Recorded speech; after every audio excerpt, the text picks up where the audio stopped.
কোনো মানুষের উপরে দুনিয়াতে আল্লাহর সবচেয়ে বড় শাস্তি কি? কোনো মানুষের উপরে আল্লাহ তাআলার সবচেয়ে বড় শাস্তি দুনিয়াতে কি?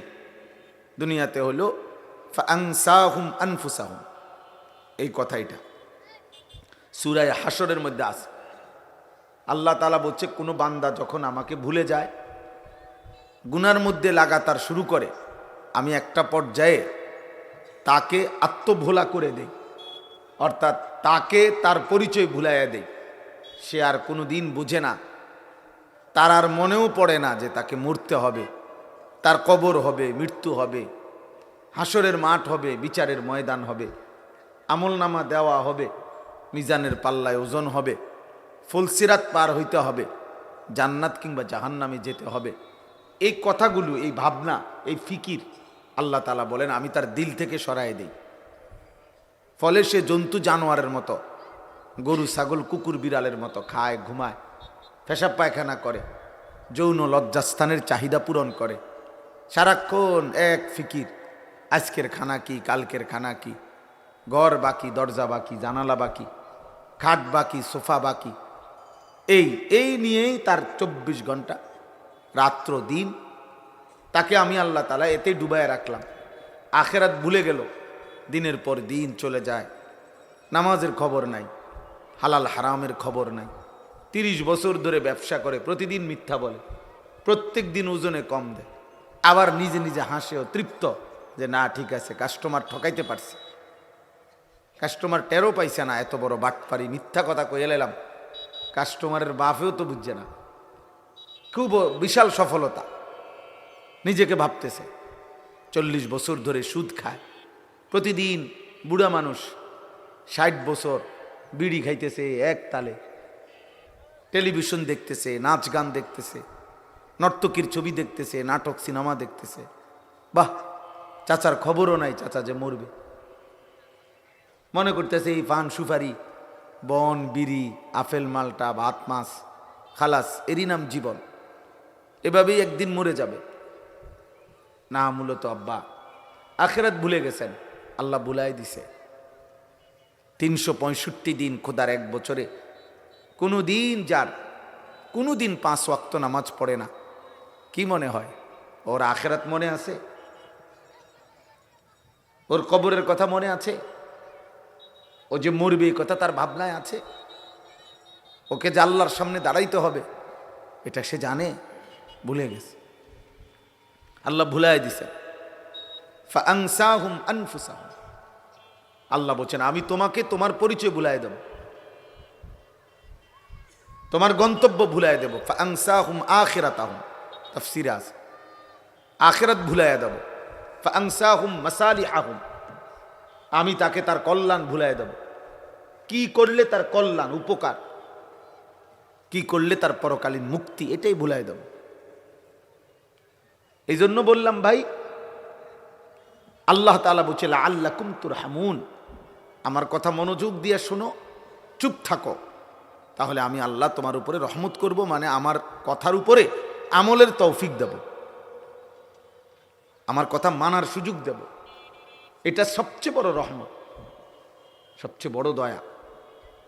আর এটা ভুলে যাওয়া, এটার থেকে বঞ্চিত। ভাত তো খায় ঠিক আছে, বিল্ডিংও আছে, ফুতো বিদেশ, জমিও অনেক, ফসলও অনেক, ফসলে ভালো ধানও হইছে, সবই ঠিক আছে, কিন্তু আখেরাত মনে নাই, কবরের কথা মনে নাই, হালাল হারামের কথা মনে নাই, বিবি বাচ্চা ছেলে মেয়ের ইমান আমলের খবরও নাই। একসাথে ঘুমায় ঘরে 8 জন, ফজরের নামাজ পড়ে না একজনও। ঘরের ফ্যামিলি 8 জন, আল্লাহর কোরআন পড়তে পারে না একজন। মহিলা প্রতিদিন বেপর্দা, বেডৈত পুরুষ মহিলা মিললে একসাথে চলতেছে ফিরতেছে, বাহ, বাজার করে, সংসার করে, ক্ষেত করে, খামার করে। তো হালাল হারামের কোনো বিচার নাই, আখিরাত পরকাল বলতে কিছু নাই। আফা হাসিবতুম আন্নামা খালাকনাকুম আবাসান, আল্লাহ তাআলা বলেন তোমরা কি ভেবেছো আমি আল্লাহ তোমাদেরকে অনর্থক সৃষ্টি করেছি? কোনো উদ্দেশ্য নাই। ওয়া আন্নাকুম ইলাইনা লা তুরজাউন, আল্লাহ তাআলা বলেন তোমরা কি ভেবেছো আমি আল্লাহর কাছে তোমাদেরকে ফিরতে হবে না? আমার কাছে আসবে না তোমরা? এভাবে শেষ তোমরা, এ খাইয়া পইরা ঘুমাইয়া পেশাব পায়খানা কইরা সব মিলে শেষ। আমি আল্লাহর কাছে আসবা না তোমরা? এজন্য আখিরাত বলে, এই ছেলে, এই বয় বেটা,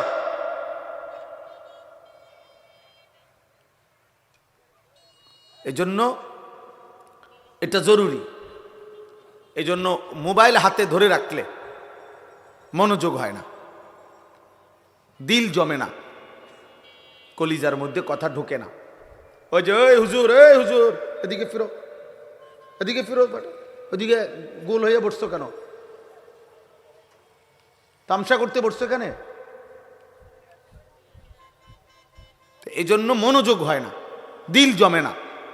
বারবার আপনি পরীক্ষা করে দেখেন, মোবাইল হাতে থাকলে বারবার মোবাইলের কথা মনে পড়ে, এটার মধ্যে উঠতেছে কিনা, এটার ঘুরায় আগায় পিছায়, মানে জেহেনের ভিতরে, দিলের মধ্যে তখন এই ভাব নাই যে আমার মোবাইলে উঠতেছে কিনা। এখন কারো মোবাইলের মধ্যে যদি 10 লক্ষ ওয়াজ থাকে, তার কবর রাজা মাফ তো। কথা বলে না? বাংলাদেশের সমস্ত বক্তাদের ওয়াজ যদি কারো মোবাইলে থাকে, ফেরেশতার কিছু বলবে না তো? কিছু জিজ্ঞেস করবে না তো? তাহলে এটা দিয়ে করবেন কি? এটা দিয়ে হবেটা কি? হ্যাঁ, হাসরের মাঠে মোবাইল জমা নিবে না আমলনামা জমা নিবে? তাহলে এই জন্য আমি সবসময় বলি, ভাই, বাবা, নওজোয়ান, কিশোর ভাই, তোমাদের কাছেও বলি, মনে রাখবা, এই পৃথিবীর বহু প্রযুক্তি ছিল, এখন নাই, এগুলোও থাকবে না।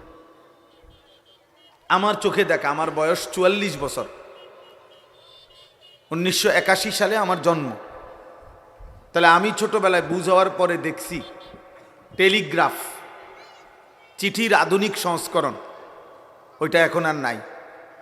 আমরা ছোটবেলায় দেখছি ফিতাওয়ালা ক্যাসেট, ব্যাপক ছিল আমাদের ক্যাসেট, এখন সেই ক্যাসেটগুলো ওই প্রচলন নাই। আমরা দেখছি সিডি ক্যাসেট, চ্যাপ্টা চ্যাপ্টা, পাতলা পাতলা সিডি, এগুলো এখন আর নাই। আমরা দেখছি রেডিও, বেতার, ব্যাপক প্রচলন ছিল, এখন আর এগুলার প্রচলন নাই, এগুলোর ব্যবহার নাই। তাইলে দোস্ত, ল্যান্ড ফোন দেখছি, সেগুলোর ব্যবহার নাই, 1-2 ঘুরে ঘুরে টেলিফোন করতে হইতো। তাইলে এতগুলো জিনিস আমার এই ছোট্ট বয়সেই আমি দেখছি এখন নাই, হারিয়ে গেছে। তাহলে তোমাদের এই ফেসবুক, ইউটিউব আর এই মোবাইল, এই প্রযুক্তিও আগামী 30 বছর পরে থাকবে না, থাকবে না। নতুন কিছু আইসা পুরাতনকে ছুঁড়ে ফেলে দিবে, ডাস্টবিনে ফেলে দিবে। কিন্তু দোস্ত আমার, বন্ধু আমার, ভাই আমার, এটা ভাবা উচিত যে এর দ্বারা যে আমরা গুনাহগুলো করতেছি প্রতিদিন, নারী দেখি, ছবি দেখি, গান শুনি, বাদ্য শুনি, অশ্লীলতা, বেহায়াপনা, অসভ্যতা, নোংরামি, আল্লাহর কসম, এগুলো তো, মোবাইল তো হারিয়ে যাবে, ফেসবুক তো হারিয়ে যাবে, ইউটিউব তো হারিয়ে যাবে, কিন্তু এর দ্বারা যে গুনাহগুলো হচ্ছে তোমাদের, এই গুনাহগুলো যে বাম কাঁধে লেখা হচ্ছে আমল নামায়, সেটা মুছবা কেমনে? সেটা হারাবা কেমনে? কিয়ামতের দিন তো আল্লাহ তাআলার ফেরেশতা সেটা পেশ করবে। ওয়াজাআত কুল্লু নাফসিম মাআহা সাইকুম ওয়া শাহীদ।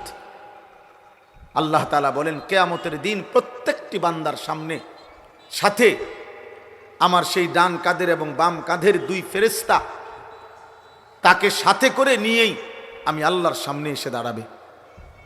প্রত্যেকের ফেরেশতা, একজন হবে সায়েক, একজন হবে শাহীদ, একজন হবে পিছনে থেকে তাকে পরিচালনা করবে যে আগে বাড়ো, আরেকজন সামনে থেকে তার আমল নামার ফাইল হাতে আল্লাহ তাআলার সামনে পেশ করবে।